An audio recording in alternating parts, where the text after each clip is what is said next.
All right, welcome to Connect, where we hook you up with the powerful ideas you need to get ahead. Today, we're diving into the money playbook for your 20s, the one they definitely didn't teach you in school. This isn't about clipping coupons. This is about building real, actual wealth during your most important decade. So let's just kick things off with a quote from entrepreneur Alex Hormozy that might just short-circuit your brain.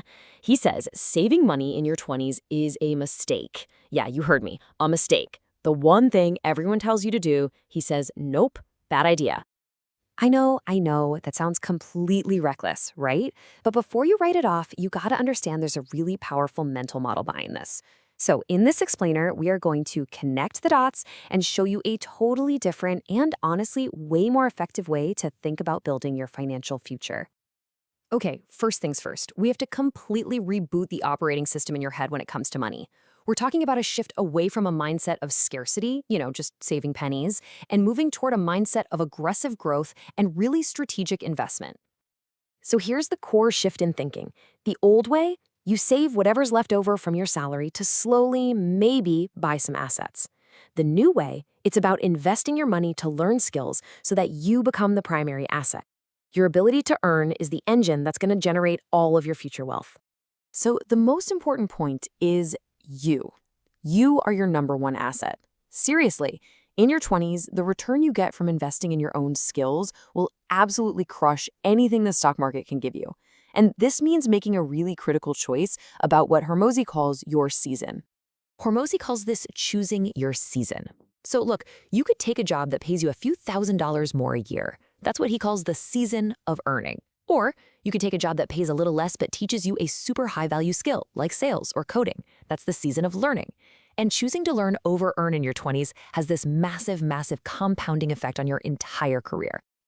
The philosopher and investor Naval Ravikant has a name for this. He calls it specific knowledge. It's that unique mix of skills and experiences you have that you can't just learn in a classroom. This is what you're investing in, building a skill set so valuable that society literally has no choice but to pay you for it. So when we say invest instead of save, this is exactly what we're talking about. Your savings account? It's not just a pile of cash for a rainy day. No, it's an investment fund that you are actively using on things that make you more valuable. Think about it, a coding bootcamp, books on negotiation, a mentorship with someone who's 10 years ahead of you. That is active investment in yourself. It's not passive saving. Okay, having the right mindset is huge, but it's pretty useless without a system to back it up, right? Execution is everything. So how do you actually build this into a daily habit?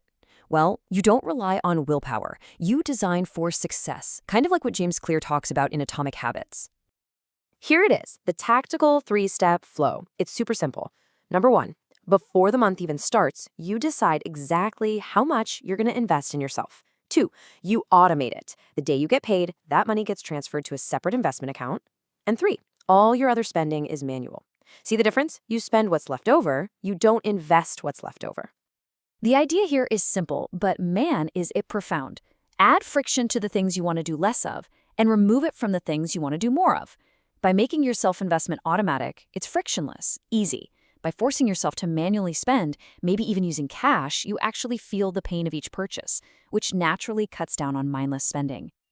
Now, this means you need a new daily habit. Check your bank account every single morning. And look, this isn't to create anxiety, it's to take control. You have to look reality in the face if you want to change it. The game is no longer who earns the most. It's about competing with yourself to see how much you can funnel into that investment fund.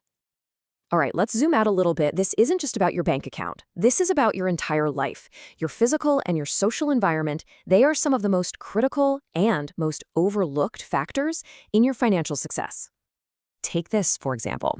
It might seem smart to save, say, $300 on rent by living an hour away from your job, but what's the real cost? You're losing 2 hours a day. That's 10 hours a week you could have been reading or taking a course or building a side hustle. In your 20s, believe me, your time is way more valuable than your money. Overpay for convenience. And this goes for your social circle too. You have to remember this. Never listen to people who have smaller goals for your life than you do. It's that simple. If you're hanging out with people who are just coasting, their mindset is going to rub off on you. But if you surround yourself with people who are also in their season of learning, people who are ambitious and driven, that energy becomes a tailwind. Their standards just become your new normal. And hey, when you're looking for mentors, here is a crucial distinction. A lot of people get this wrong. Don't model what successful people are doing now. Model what they did in their 20s to get there. They're flying private now because they took the bus for 10 years. You gotta model the grind, not the glory. Okay, finally, let's talk about spending. This whole playbook, it's not about being cheap or depriving yourself. It's about spending your money intelligently to create a life that's actually rich in experiences, not just stuff. So how do you spend without feeling guilty? Well, before you buy something, just run it through this quick filter. Ask yourself, is this a unique experience I can really only have in my 20s? Like backpacking through another continent? Is this going to become a memory I'll be proud of in 10 years? If the answer is yes, and it doesn't totally drain your investment account, then go for it. Life is absolutely meant to be lived.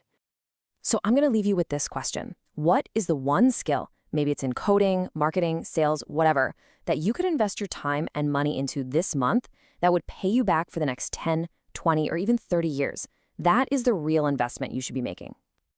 That's your playbook. Stay curious, stay sharp, stay connected. If you want more powerful ideas from the world's top entrepreneurs and thinkers, delivered fast and ready to use, make sure you subscribe to Connect. It'll be your smartest moment of the day.